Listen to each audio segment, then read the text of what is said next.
నమస్తే SR7 TV news కి స్వాగతం. పశ్చిమ గోదావరి జిల్లా తాడేపల్లిగూడెం ఆర్టీఓ ఆఫీస్ అవినీతికి లంచగొండి వ్యవహారాలకు అడ్డాగా మారిందని పలువురు బాధితులు ఆవేదన వ్యక్తం చేస్తున్నారు. కొందరు ప్రైవేట్ ఏజెంట్లు బ్రోకర్ల చేతిలో ఆఫీసు నడుస్తుందని, ఏ పని కావాలన్నా ఆఫీసుకు వెళ్తే సిబ్బంది అక్కడ నిత్యం పైరవీలు చేసే బ్రోకర్లను పిలిచి ఫైళ్లను వారికి అప్పగించి వారికి డబ్బులు ఇవ్వండి, అంతా వారే చూసుకుంటారని, అలాగే చలానాలను సైతం తాలూకు ఆఫీస్ సెంటర్తో మరొకటి 2 చోట్ల ఉన్న నెట్ సెంటర్లకు వెళ్లి వారు అడిగిన డబ్బులు ఇవ్వండి, అంతా వారే చూసుకుంటారని ఉచిత సలహాలు ఇస్తారని అంటున్నారు. వారే అవినీతిని ప్రోత్సహిస్తున్నారని ఆరోపిస్తున్నారు. కొందరు ప్రైవేట్ ఏజెంట్లు బ్రోకర్ల ద్వారా ప్రభుత్వానికి జమ చేయవలసిన నగదు కంటే అధిక మొత్తంలో వసూలు చేసి సిబ్బంది ఏజెంట్లు పంచుకుంటూ ప్రజలను పెద్ద ఎత్తున మోసగిస్తున్నారని బాధితులు లబోదిబ్బోమంటున్నారు. ఈ ఆఫీస్ వ్యవహారాలపై కొందరు సమాచార హక్కు చట్టం ప్రకారం వివరాలు కోరితే దానికి సరైన సమాచారం ఇవ్వకుండా దాటవేశారు. తాడేపల్లిగూడెం ఆర్టీఓ పరిధిలో ఎన్ని స్కూల్ బస్సులు ఉన్నాయో వివరాలు ఇవ్వాలని కోరినా సమాధానం ఇవ్వలేని పరిస్థితిలో అధికారులు ఉన్నారు.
ఫోటో తీస్తావా?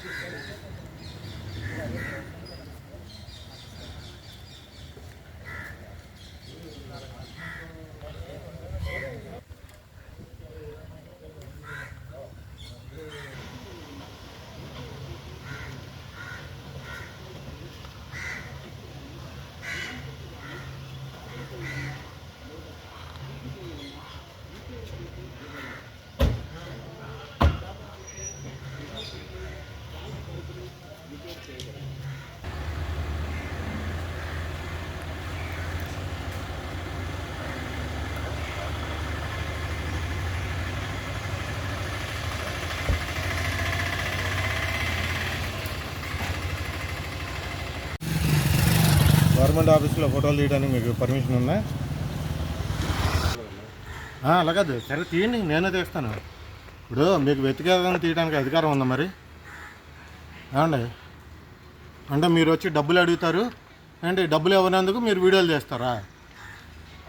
చాలా ఇదే కదా మేము చూస్తాం. రండి, మీరు ప్రెస్, మీకు ఏ అధికారం ఉందని? మీరు ప్రెస్ రిజిస్ట్రేషన్ ఉందా మీకు అసలుకి? చెప్పండి, మిమ్మల్ని అడుగుతుంది.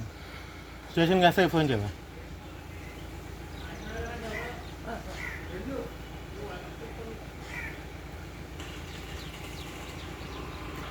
స్టేషన్ ఎస్ఐకి ఫోన్ చేయాలి.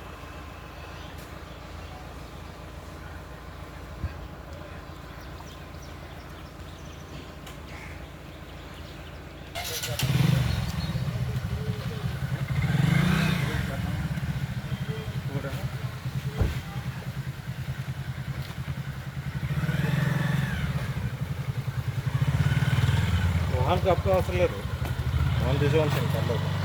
ఎదురుగా పెట్టి మొహం కప్పుకోవాల్సిన అవసరం ఏం లేదు.